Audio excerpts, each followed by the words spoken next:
राजा यासर हुमायूं साहब हमारे साथ है, तमीना दौलताना साहिबा और नज़ीर लगारी साहब हमारे साथ है प्रोग्राम में। राजा साहब, इस वक्त मामला ये है कि डॉलर जो है वो कम हो गया और अंडे की कीमत बढ़ गई है। अब इसको डॉलर को कम करने का सेहरा आपकी हुकूमत को दिया जाए या फिर अंडों का बढ़ने पर जो है वो जिम्मेदार ठहराया जाए आपकी हुकूमत को। ये डिक्टेशन बार बार होता है कि आप ले लेते हैं आम आदमी के लिए पेट्रोल, बिजली, गैस, इनकी कीमतें बढ़ा रहे हैं आप, तो ये डिक्टेशन आपकी हुकूमत कहाँ से ले रही है फिर? देखिए, कुछ चीजें मैं क्लैरिफाई करना चाहता हूँ इससे पहले कि आपकी बात का जवाब दूं। जी। जो मोहतरमा तमीना दौलताना ने बात की कि क्या कुछ पास्ट में होता रहा है, क्या उसको रिपीट करना चाहिए। लेकिन जो कुछ इस मुल्क में हो रहा है ना, इसके जिम्मेदार हम सब लोग हैं। कोई पीटीआई कोई आसमान से नहीं आई। पीटीआई में वही लोग हैं जो पहले दूसरी पॉलिटिकल पार्टीज में थी। मेरे दादा और मुमताज और ताना साहब इकट्ठे दोस्त भी होते थे और पाकिस्तान बनाने वालों में भी शामिल थे। तो उसके बाद से इनके बच्चे मेरे साथ हैं। तो we are all part of हमारी एक जो रिस्पॉन्सिबिलिटी है इस मुल्क को, जिधर भी है अच्छा या बुरा, यहाँ तक लाने की रिस्पॉन्सिबिलिटी हम सब पे आती है। तो किसी एक दूसरे पे हम शक डालते रहे प्रोग्राम्स में, लोगों को पता है कि रिस्पॉन्सिबिलिटी किसकी। अब बात आ गई कि क्या रोल है, कौन डिक्टेशन देता है। देखिए, डिक्टेशन कोई भी नहीं दे रहा। हमारे और जो ख्यालात हैं, जो हमारे मुल्क की इस्टेब्लिशमेंट की एक डिफाइंड लाइंस हैं, उसके साथ कन्वर्ज करते हैं। हमें कोई प्रॉब्लम नहीं है इस्टेब्लिशमेंट के साथ, ना उनको हमसे कोई प्रॉब्लम है और इसमें कोई बुराई भी नहीं है।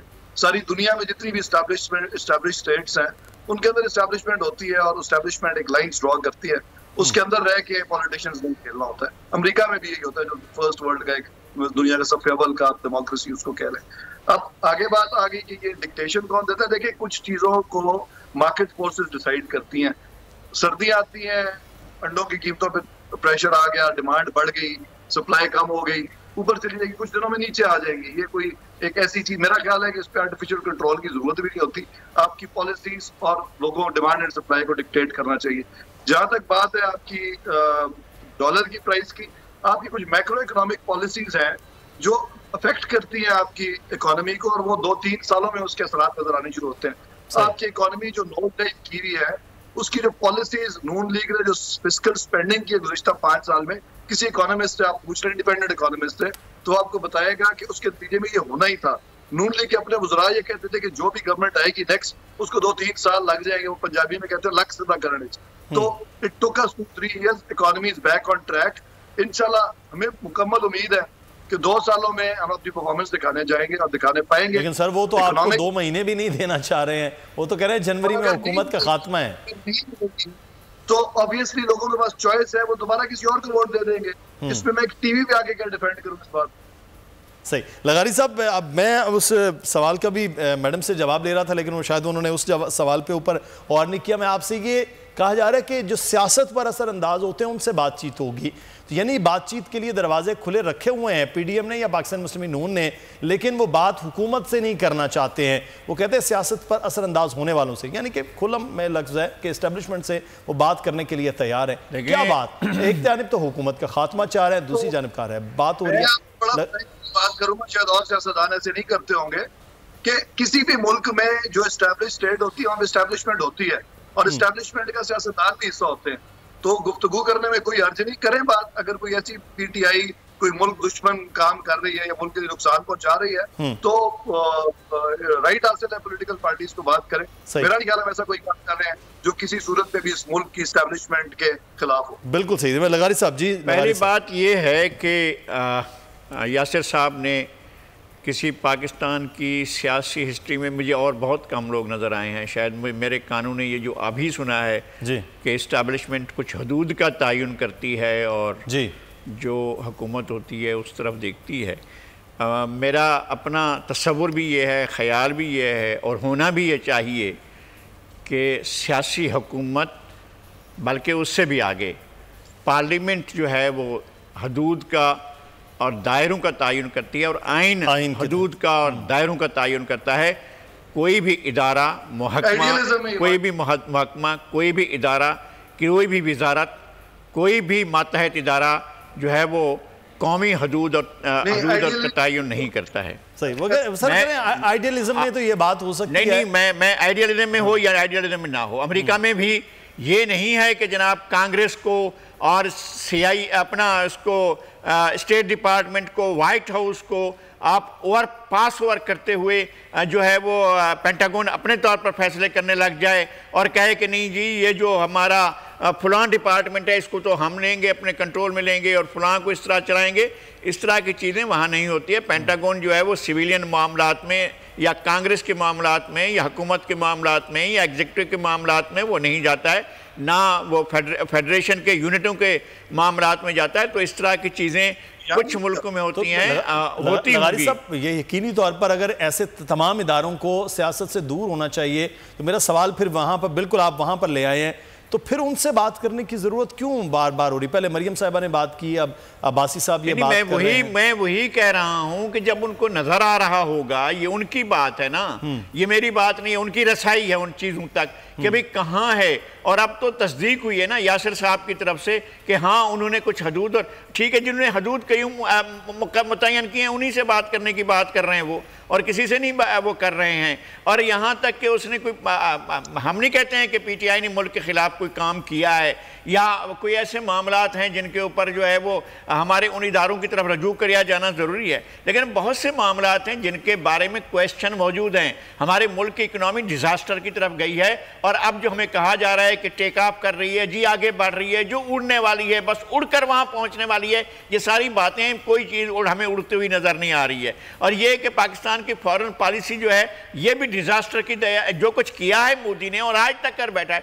पिछले साल से अगस्त से लेकर अब ये दिसंबर ख़त्म हो रहा है, वहाँ पर लोगों की ज़िंदगी को एक कैद खाने में बदल दिया गया है। और हम सब बात करने के, और वो भी कैजुअली, ख़ास मौके पर 5 फरवरी आ जाए तो हम बात कर लेंगे और फलां दिन आ जाए तो हम बात कर लेंगे, और जो है हम यौम कश्मीर आ जाए तो हम बात कर लेंगे, यकजहती का आ जाए तो बात कर लेंगे, और हम रोज़ाना की ज़िंदगी में देखते नहीं हैं कि कश्मीर के अंदर हो क्या रहा है। ना हमारी हुकूमत ने किसी दुनिया के बड़े फोरम में जाकर, सिर्फ अक़वाम मुत्तहिदा में वज़ीर आज़म की एक तकरीर होती है जनरल असम्बली में, वो हमें सुना दी जाती है, सारा साल सुनाई जाती है। कहते हैं मामला लेके गए हैं, उसके बाद OIC में OIC अपने मसाइल कौन से हल कर सकी है यार?